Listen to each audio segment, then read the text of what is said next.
Hi Dima, welcome to the Omniscene. Can you please introduce yourself and your company? Hi, Teresa. Thanks for having us here. TEOCO is a leading provider of network planning, optimization, assurance, and analytics solutions. We serve over 300 CSPs of all kinds globally, employing about 1,000 employees in roughly 20 offices worldwide, which are mostly empty, as you can imagine, with virtually all of TEOCO working remotely from home.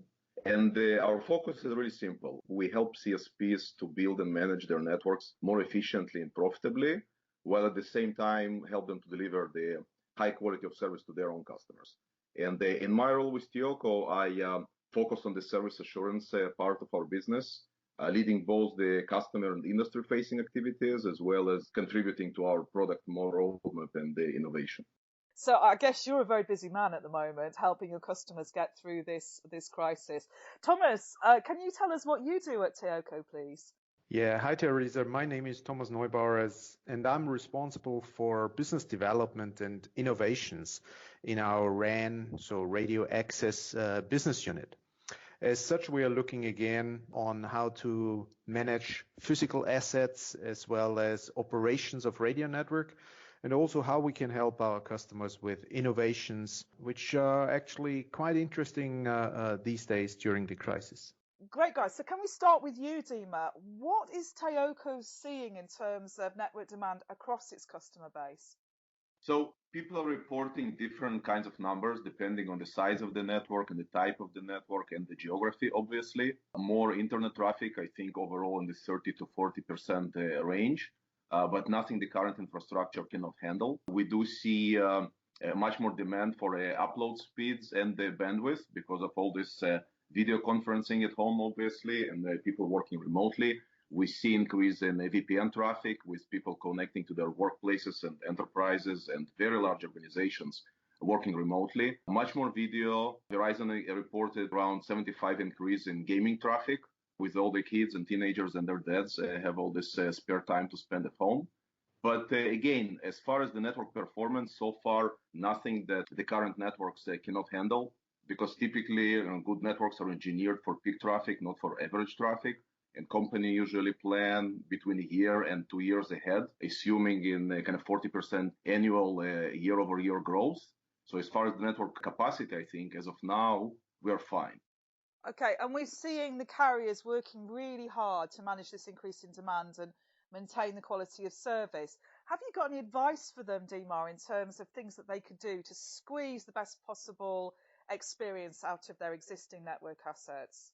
So I think, the problems that we are all observing so far, the network providers as well as consumers at home, right, that most of the performance issues are more on the application layer, right? The remote education platforms not being available for all the hundreds of thousands, if not millions of students working, studying remotely, WebEx performance hiccups, so here and there. But frankly, to be fair to applications providers, we don't know which portion of those problems is caused by the underlying infrastructure and network congestions, right? So I think, there is the key to keep business going is the visibility. And that's, I think, what many people are lacking right now for various reasons, right? Of course, there are business continuity plans in place, but not every organization is built to work 100% remote. And second, there are people or parts of the organization that by definition cannot work remotely, right? Field technicians are called field technicians for a reason. So with less resources being available, you need to be able to prioritize your issues. You need to be able to understand what is causing potentially some network problems. So the key focus area right now is actually analytics. There are a lot of good data sets available in-house. There are a lot of very talented people, both on the carrier side as well as on the vendor side, like TEOCO. And I think carriers should leverage this data and this talent to produce more insights on the spot. And we actually see some of our customers who kind of repurpose their big data and analytics teams from their long-term ongoing projects to providing much more of the ad hoc insights into some of the more burning problems. And we're offering customers to leverage our tool sets, obviously, and our skill set to help them. And if they get these insights, Dima, what does that enable them to do once they've got the insights? So first, they can respond faster to the problems that are already happening. The key to understanding the problem that is see the symptoms of the problem, right, in terms of the either network failures or the customers actually complaining about the performance. And the key to fixing it is, of course, understanding what's causing it.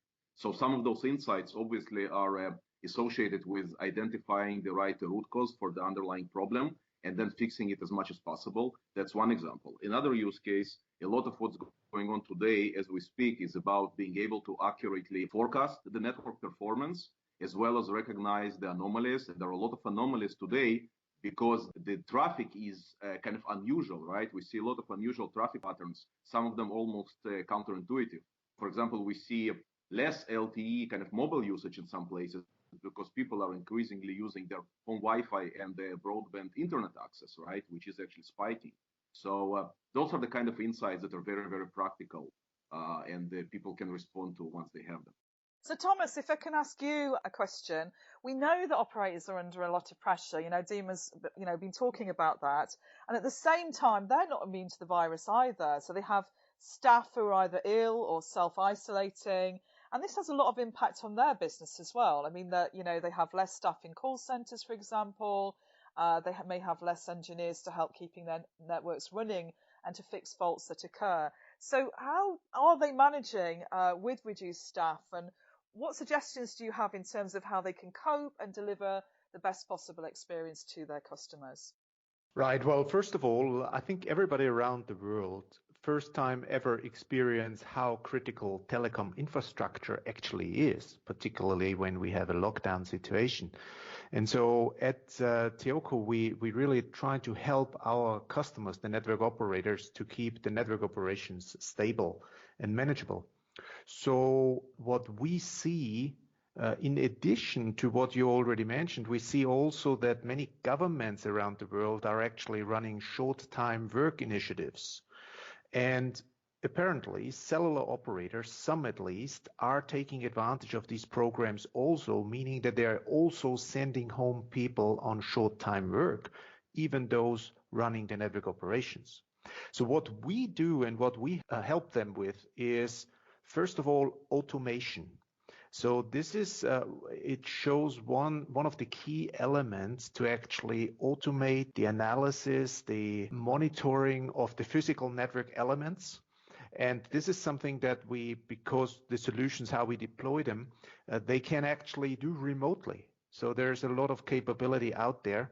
Secondly, we have at TEOCO, we make sure that we can actually support our customers right now on a 24/7 basis in a remote way. So we have our distributed teams around the globe I think Dima mentioned it already, with about 20 offices around the world where we can actually help remotely our customers to help wherever needed.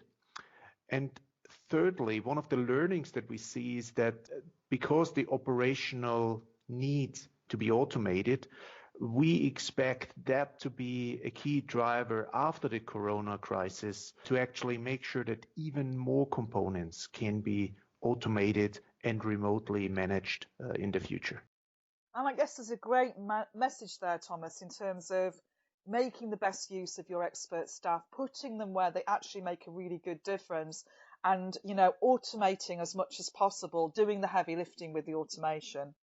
Exactly, and digital transformation in a month.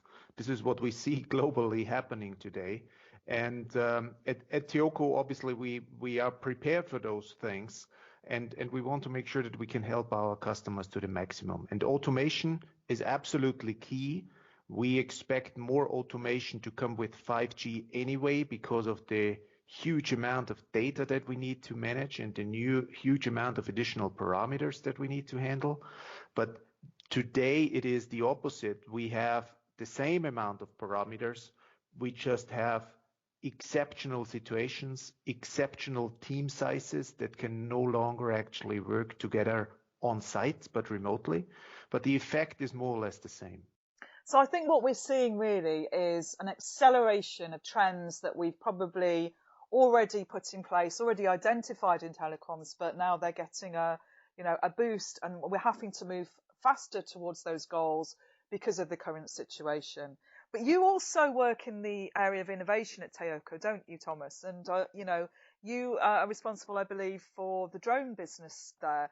Can you tell us a little bit about, on the innovation side, what do you have at TEOCO? What do you have for customers that they can maybe deploy and utilize in the current situation?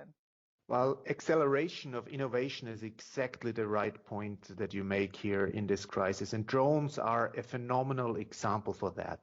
While if talking about that last year, we would have said this is all very futuristic to enable new application cases from public safety, emergency response, medical delivery, package delivery, inspection, all the way to drone taxis. But actually, the World Economic Forum already did a report about how drones helped in China to overcome some of the key challenges they had in the lockdown areas during this corona crisis. And the key applications that they actually used drones for are aerial spraying and disinfection, transport of blood samples and medicine in and out of the areas, as well as other critical deliveries such as food and other critical items.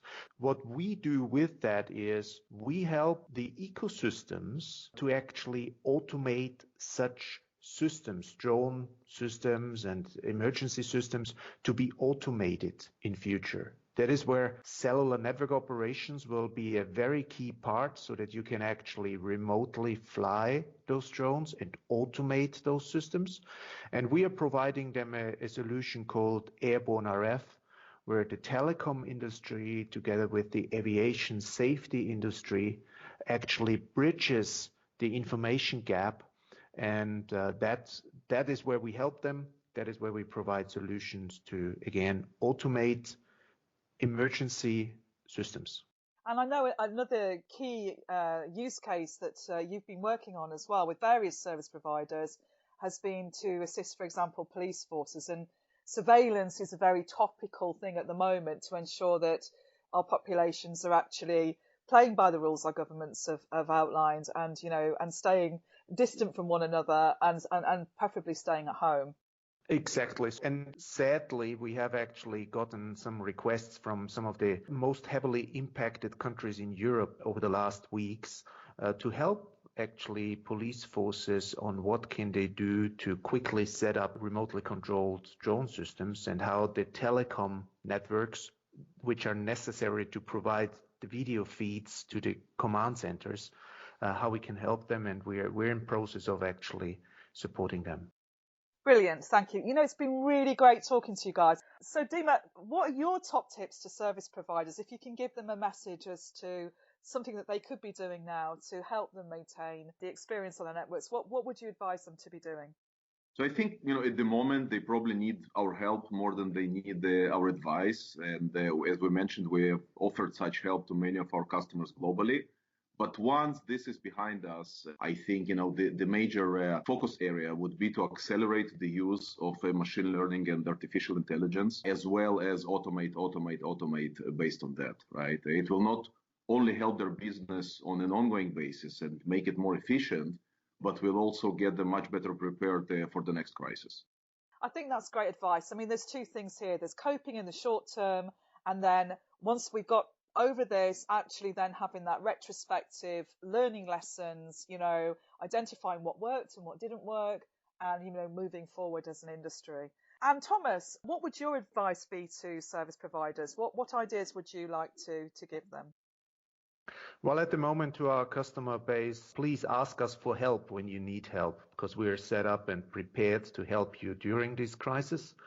And afterwards, my advice is we are actually a great partner to help you automate operations and accelerate innovations that will help moving forward.